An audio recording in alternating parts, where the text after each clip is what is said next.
지난 한 달 동안에도 하나님의 은혜로 우리가 살아왔고 또 무더위가 있었지만 또 많은 비가 있었지만 우리를 안전하게 보호하신 이는 하나님이었는 줄 믿습니다.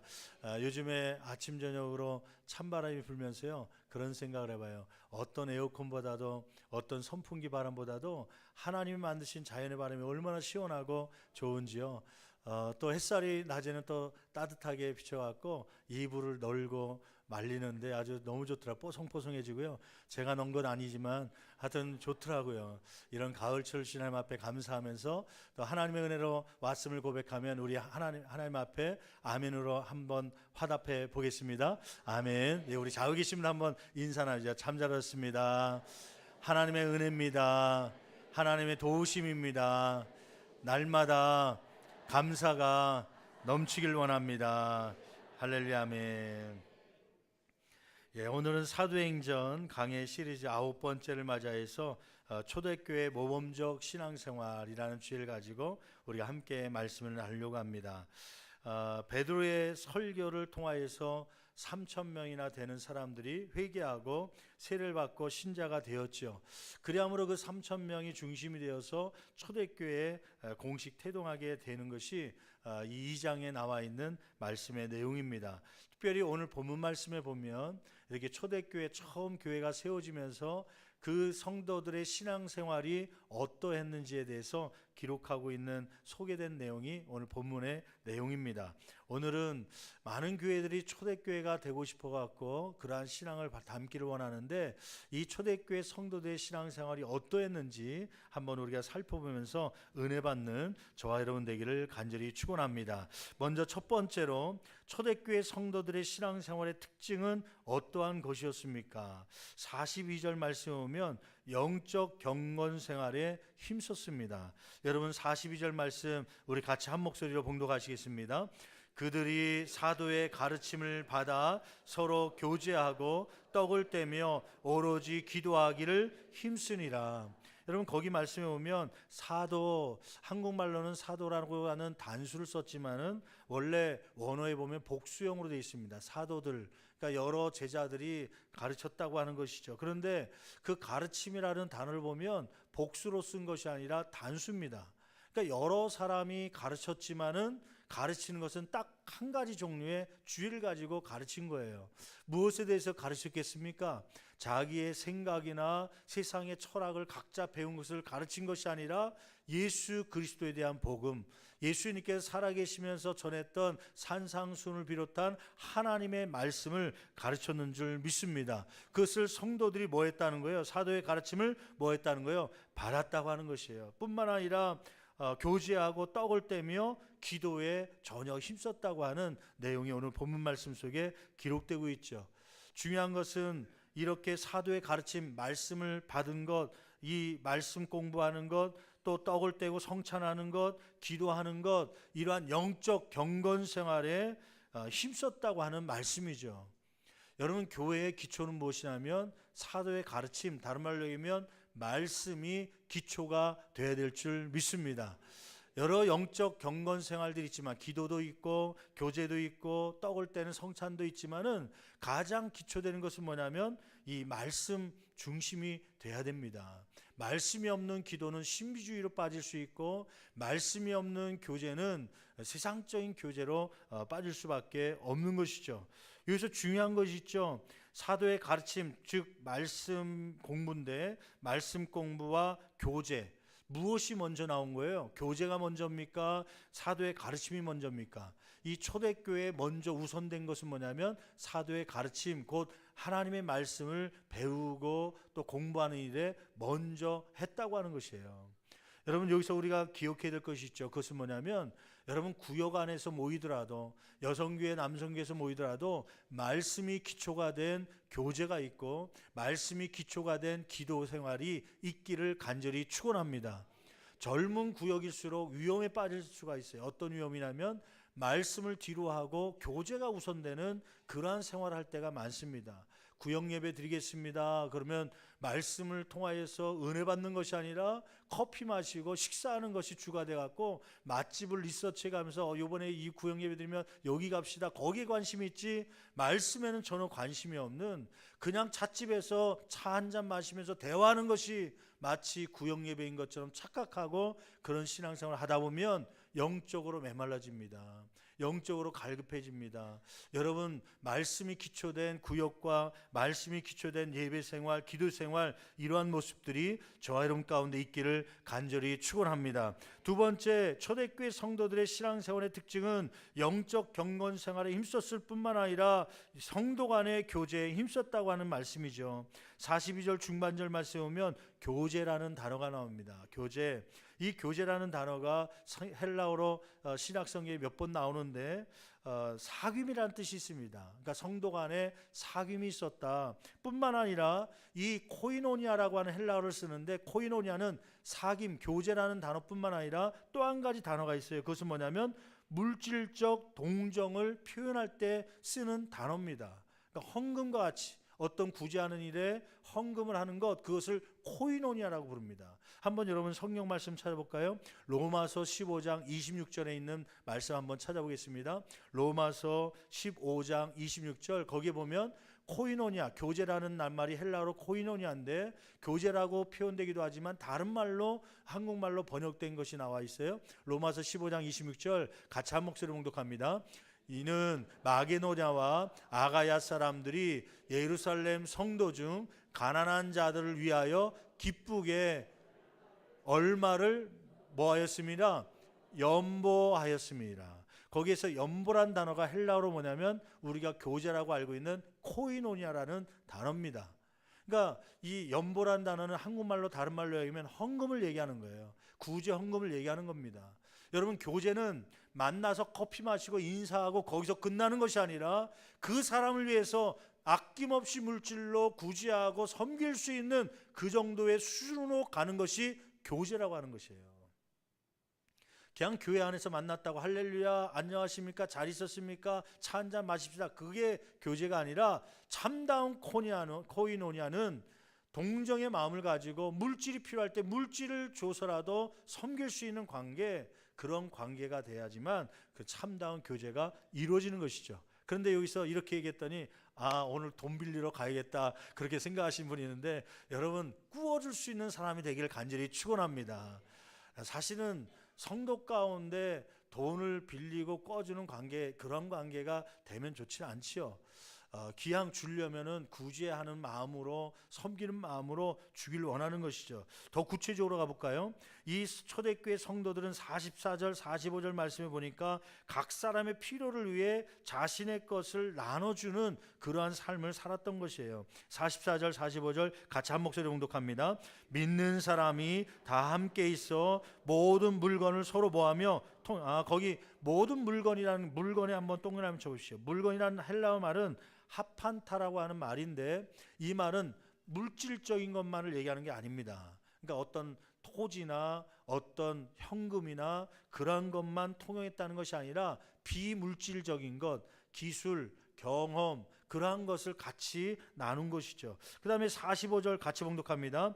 또 재산과 소유를 팔아 각 사람의 필요를 따라 무엇했다는 거예요? 나눠줬다는 거예요. 자기의 재산을 밭을 팔고 물질, 그릇 같은 걸 불필요 없는 거 팔아갖고 물질을 만들어서 필요에 따라서, 각 사람의 필요에 따라서 나눠줬다고 하는 것이죠.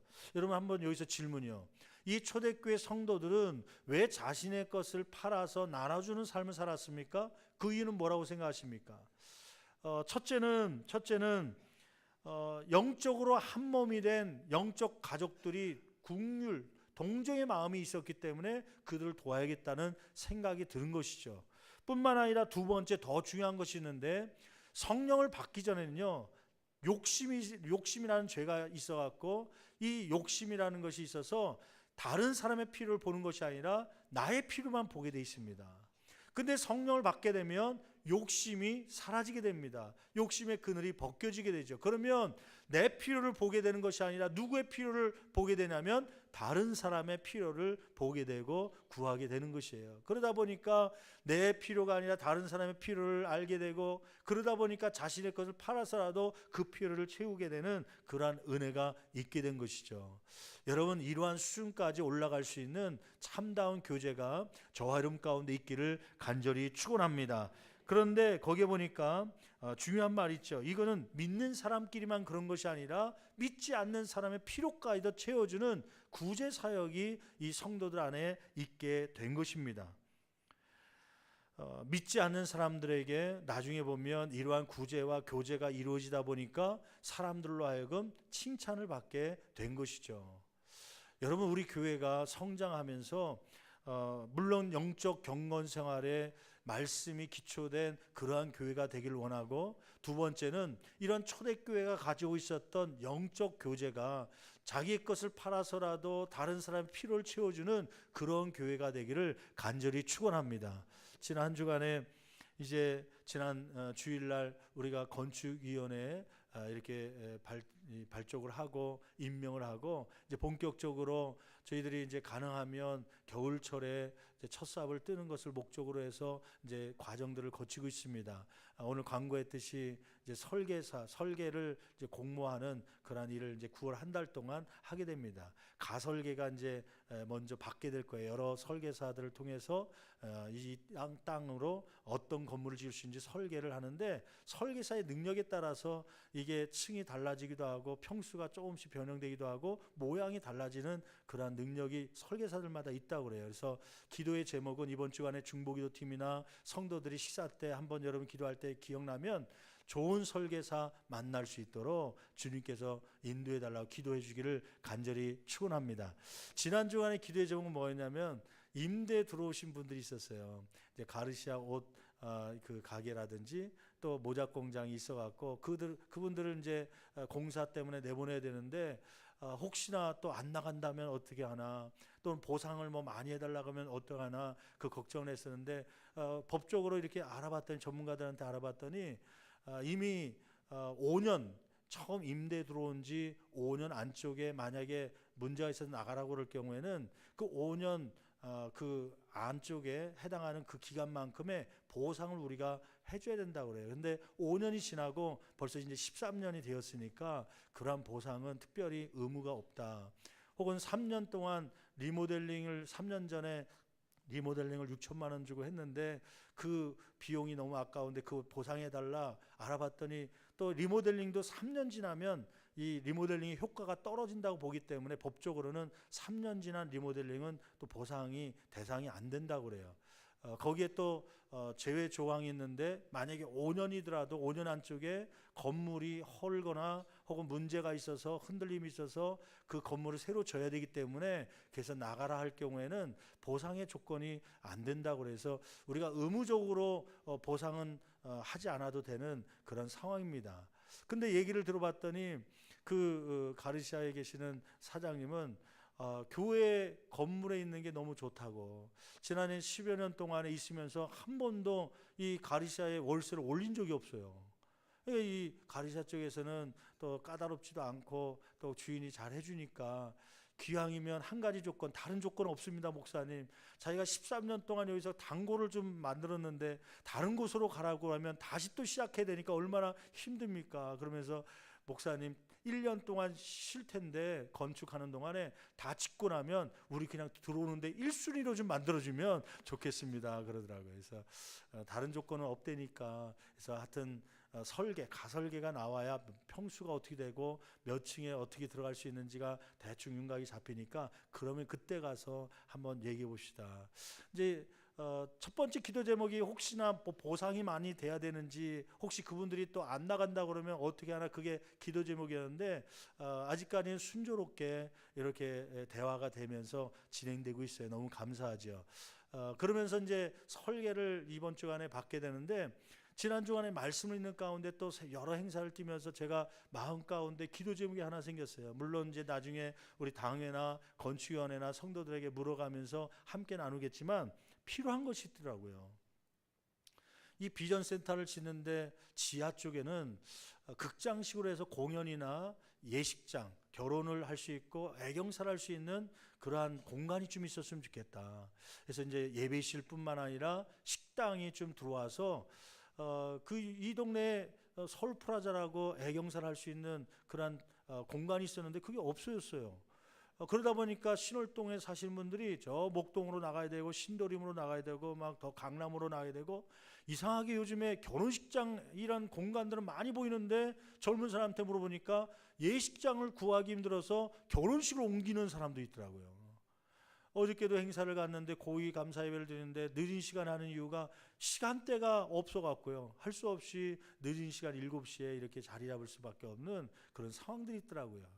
또 신월동에 있는 분들은 넉넉치 않아 갖고요.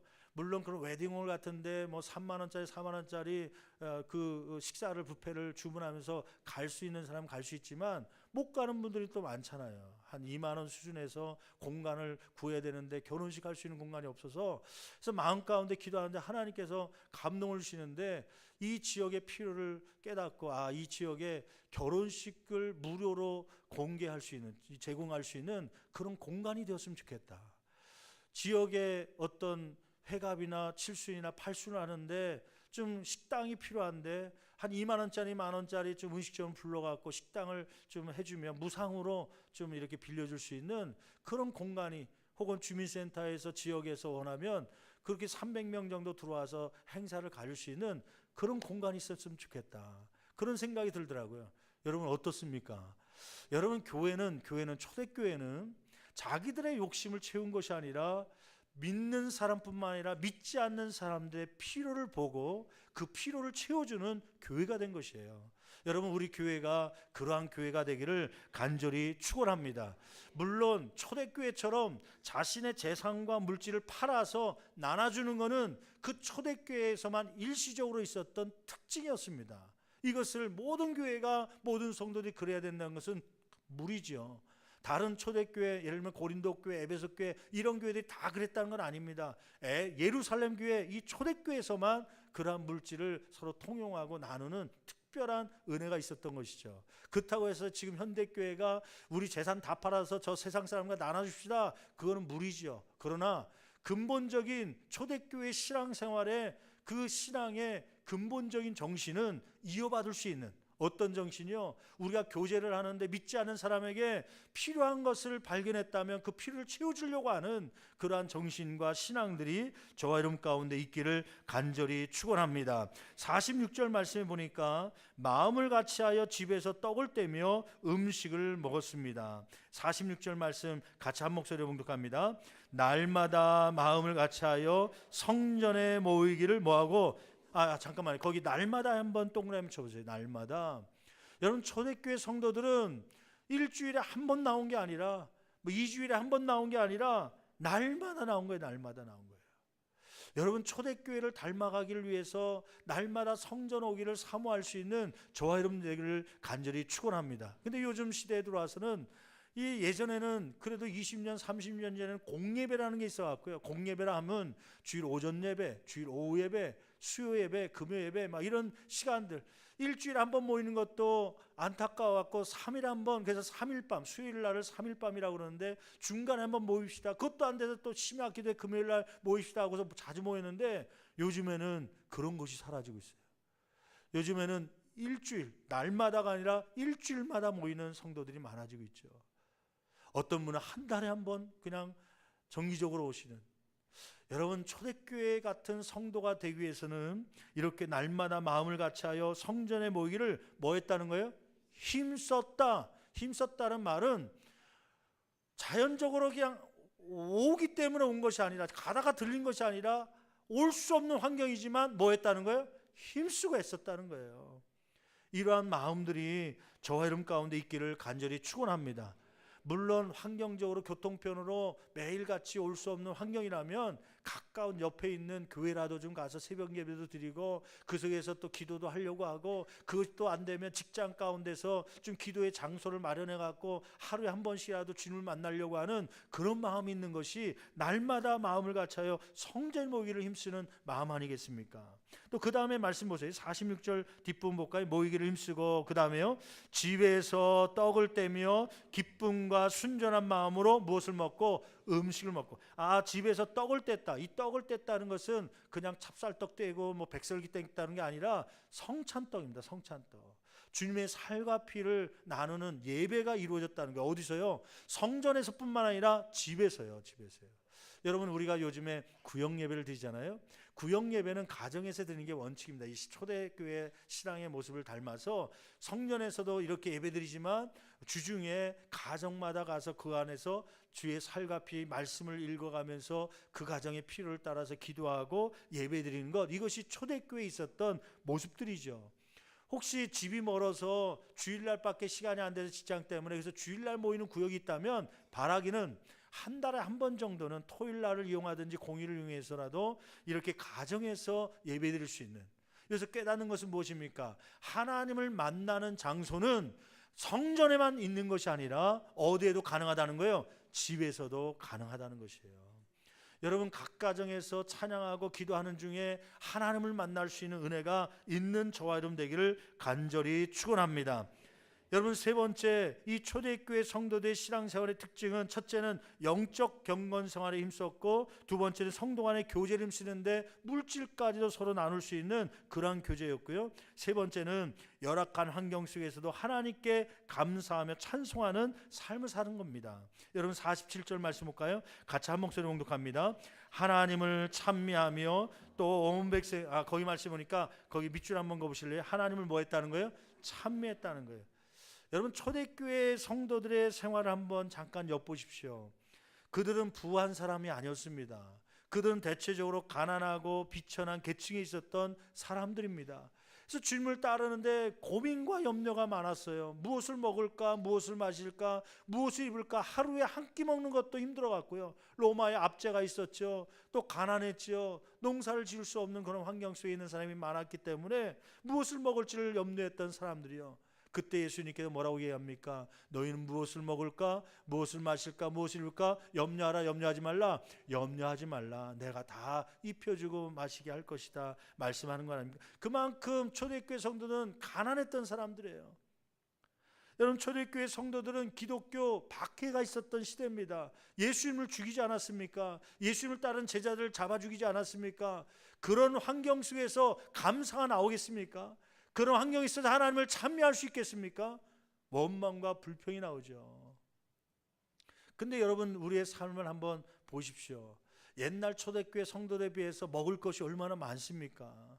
하루에 세 끼 못 먹어서 고민한 분, 물론 그런 분도 아직도 없지 않아 있지만 대부분의 성도들이 하루에 세 끼를 먹다 보니까 배가 너무 나와서 두 끼로 줄이려고 하는 그러한 시기에 살고 있지 않습니까? 너무 기름진 것을 많이 먹어갖고 콜레스테롤이 많아지고 질병이 많아진다고 해서 막 돈 주고 다이어트를 하려고 하는 그런 시대에 있지 않습니까? 초대교회에 비교하면 너무나도 행복하고 좋은 환경 속에 있음에도 불구하고 우리는 불평과 원망, 하나님을 찬미하기보다는 하나님께 요구하는 사항들이 더 많은 그러한 삶을 살고 있지는 않습니까? 마음껏 찬양할 수 있음에도, 이렇게 좋은 시설 안에서 시원하게 예배드릴 수 있음에도 불구하고, 그럼에도 불구하고 불평과 원망하고 있는 초대교회 성도는 박해와 핍박 속에서 그 안에서도 찬미하고 하나님 앞에 감사했는데 그 감사를 잃어버리는 우리의 모습은 아닙니까? 저는 가만히 생각해 봤어요.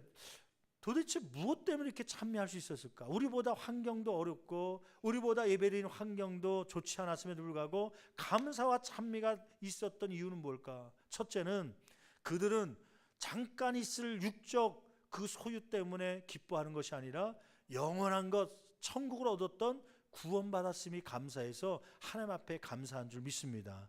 여러분, 육적인 환경을 가지고 감사하면 때로는 감사했다가 불평했다가 왔다 갔다 하죠. 그러나 빌립보서 말씀을 통해서 주님 우리에게 뭐라고 말씀하냐면 너희는 주 안에서 기뻐하라. 내가 다시 말하노니 기뻐하라. 주 안에서 기뻐하라는 거예요. 구원받게 됨을 기뻐하라는 것입니다. 육적인 소유가 없지만 영적인 천국을 소유했음을, 죄가 사함받았음을 기뻐할 수 있는 저와 여러분이 되라고 하는 것이죠. 이러한 삶이 되기를 간절히 축원합니다. 두 번째는 누가 찬미할 수 있는가? 이러한 고난 가운데, 이러한 먹는 것도 불편한 가운데 있는 사람 중에서도 찬미했던 이유는 어떠한 환경 속에서도 하나님은 합력하여 선을 이루어 주실 것이다. 이 믿음을 가지고 있었기 때문에 고난 가운데서도 감사할 수 있었던 것이죠. 지난 주간에 우리 성도님 가운데 아드님이 아프셔갖고 신방을 갔습니다. 예배를 드리고 나서 예물이 올려졌는데 그 제목에 보니까 어떠한 환경 속에서 하나님께서 합력하여 선을 이루실 것을 믿고 감사합니다. 그러면서 꽃꽂이점검을 드리셨더라고요. 인간적인 생각으로는 감사하기가 쉽지 않은, 질병이 오고 고통이 오고 자녀가 아프니까 얼마나 마음이 안타깝습니까? 저한테 그러더라고요. 목사님, 남자들은 몰라요. 엄마들이 압니다. 자녀가 아픈 그 심정이요. 아마 자녀가 아프면 내가 대신 아파 주고 싶고, 때론 자녀가 죽음 앞에 있으면 내가 대신 죽는 게 나는 것이 엄마의 마음들 아닙니까? 원망과 불평이 있음에도 불구하고, 그런 환경 속에 있는데도 불구하고 합력하여 선을 이실 줄 알고 주님 앞에 감사하는 모습이, 그 마음이 있기 때문에, 그 믿음 때문에 고난 가운데서도 감사할 수 있는 것이죠. 여러분, 우리는 순간적인 것을 보고 원망하기도 하고 불평하기도 합니다. 그러나 하나님은 우리 시각과 달라요. 우리는 2.0으로 보는 것이지만, 우리는 장애물이 있으면 이 앞에만 보지만 하나님은 장애물을 뛰어넘어서, 우리는 현재 일요일 주일날 이렇게 11시 시간을 보고 있지만 하나님은 이 11시간이 아니라 영생을 보기 때문에 우리가 생각하는 것과 달리 우리에게 더 좋은 것을 주시려고 우리 인도하신 줄 믿고 날마다 감사할 수 있는 저와 여러분 되기를 간절히 축원합니다. 둘째로, 이렇게 신앙생활을 하는 초대교인들, 어떠한 신앙생활이에요?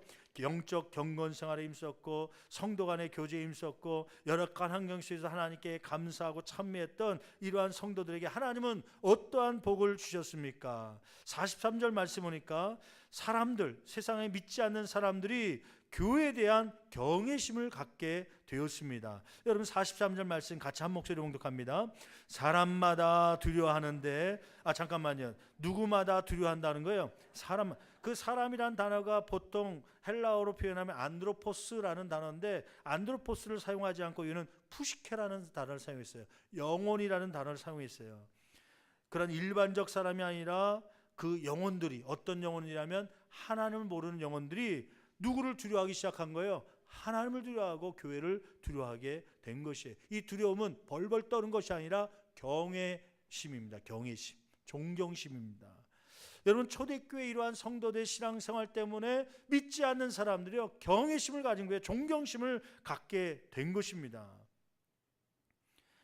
여러분, 우리의 현대교회는 어떻습니까? 우리의 신앙생활은 어떻습니까? 우리 교회 때문에, 나 때문에 주위에 있는 이웃들이 교회를, 하나님을 경외하고 존경하는 마음을 갖고 있습니까?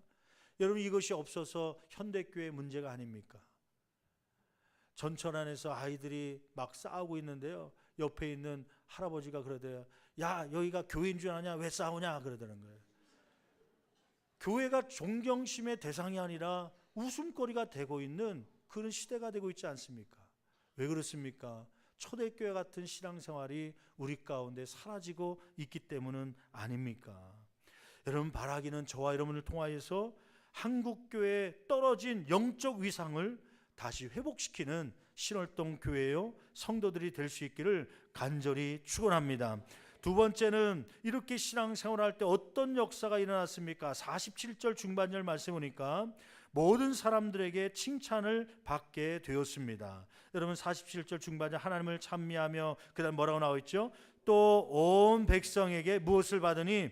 칭송을 받으니. 칭송이라는 말은 다른 말로 하면 칭찬이죠. 칭찬.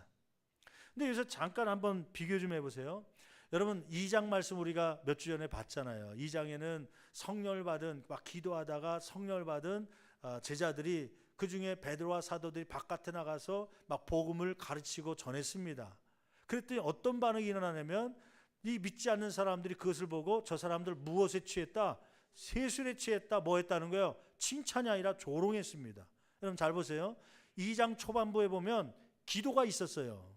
120명의 사람들이 다락방에 모여서 기도했잖아요. 베드로와 사도들이 가르쳤어요. 복음을 전했습니다. 그런데 결과는 무엇이었습니까? 믿지 않는 사람들이 뭐 했다는 거예요? 조롱했습니다. 그런데 2장 하반절에 와서는 똑같이 기도가 있었어요. 오로지 기도에 힘쓰니라. 이 사도들의 가르침이 똑같이 있었어요. 복음을 전파했습니다. 그런데 그 결과가 뭐냐면 이 후반부에 와서는 믿지 않는 사람들로 하여금 무엇을 받은 거예요? 칭찬을 받은 거예요. 아니 2장 초반부에는 똑같은 기도와 말씀 가르침이 있었음에도 불구하고 조롱이 있었는데 2장 하반부에 와서는 똑같이 기도와 말씀이 있음에도 불구하고 칭찬받았다. 무엇이 달라진 거죠? 2장 후반부에는 한 가지 포함된 게 있었습니다.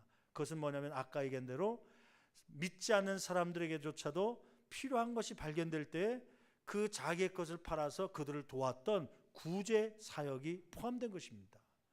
그래서 믿지 않는 사람, 불신자들에게 오히려 무엇을 받은 거예요? 칭찬을 받은 거예요. 여러분 초대교회와 같은 우리 교회가 되기 위해서 필요한 것은 뭐냐면 교회가 기도와 말씀은 당연히 있어야 되는 것이죠. 그게 없으면 교회가 아니죠. 그런데 여기에 초대교회가 있었던 건 뭐냐면 구제 사역이었습니다. 다른 말로 얘기하면 지역에 필요한 것을 공급하는 그러한 교회가 된 것이에요. 제가 2년 전에 책을 읽으면서 은혜 받은 것을 나눈 적이 있었어요. 그때 책 제목이 뭐였냐면 교회 밖으로 나간 교회. 아니 교회가 왜 교회 밖으로 나가나? 여러분 교회는 교회 안에 있으면 안 됩니다. 성도는 교회 안에 있으면 안 됩니다. 성도는 교회 밖으로 나가야 됩니다. 교회 밖은 어디예요? 세상입니다. 교회 밖은 불신자입니다. 그들의 필요를 채워주면서 그리스도의 사랑을 가지고 나갈 때 세상은 우리를 통하여서 하나님을 높여드리며 칭찬하는 것이죠. 여러분 이러한 삶이 있는 신월동 교회가 되기를 간절히 축원합니다. 불신세계의 필요를 채워주었기 때문에 불신세계의 문제를 해결해 주었기 때문에 이렇게 교회가 칭찬을 받는 것이죠. 셋째, 하나님은 이러한 초대교회에 어떠한 복을 주셨습니까? 47절 하반절 말씀에 보면 온 백성에게 칭송을 받으니 그 다음에 어떤 역사가 있었습니까? 같이 읽습니다. 주께서 구원받는 사람을 날마다 뭐하게 하시니라? 더하게 하시니라. 여러분 부흥은 우리가 하는 것이 아니라 주께서 더하게 하셔야 됩니다. 그 주께서 더하게 하시려면 우리가 힘써야 되는 것이 아니라 우리가 부흥을 위해서 막 사람들 불러 모으는 것이 아니라 우리는 초대교회 성도들처럼 경건 생활에 힘쓰며 초대교회 성도들처럼 내 것을 풀어서라도 나눠주며 또 초대교회 성도들처럼 오늘 말씀에 있는 것처럼 하나님을 고난 가운데 찬미하고 감사하는 삶을 살 때 하나님께서는 우리의 삶 가운데 더하는 은혜를 주실 줄 믿습니다. 여러분 말씀을 마치면서요. 두 가지 관계, 신앙생활은 두 가지 관계를 잘해야 되죠. 오늘 초대교회 성도들이 두 가지 관계를 잘했어요. 첫째는 하나님과의 관계입니다. 영적 생활입니다. 경건 생활, 말씀 생활, 기도 생활, 또 이러한 교제 생활.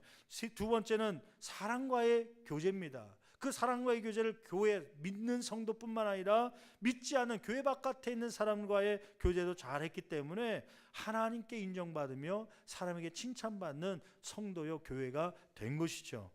말씀을 마치면서 제가 한 가지 은혜 받았던 것이 있었어요. 제가 한번 질문해 볼게요. 여러분 본문 속에 나오는 예루살렘 교회 초창기의 모습인데 이 교회는 건물이 있었습니까? 없었습니까? 자, 1번 있었다. 2번 없었다.